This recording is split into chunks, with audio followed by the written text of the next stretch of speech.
కలర్లోకి వచ్చినాయి, water changing లాగా వర్షానికి ఈ కలర్ వచ్చినట్టున్నాయండి.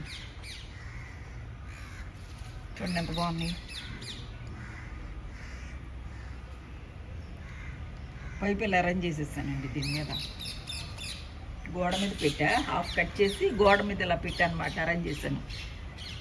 ఇట్లా ఈ పక్కన గోడకేమో ఇట్లా పెట్టానండి, కిందకి హ్యాంగింగ్ పార్ట్స్ ఇట్లా ఏలాడ కట్టేసా కింద. ఊరినే సరదాగా ఇదంతా కింద మొక్కలు వేయకండి మన కింద గ్రౌండ్లో.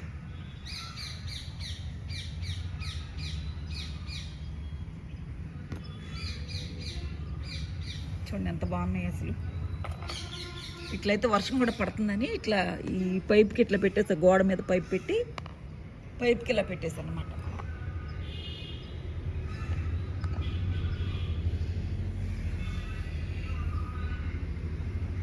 నచ్చిందండి? నచ్చితే ఒక లైక్ చేయండి.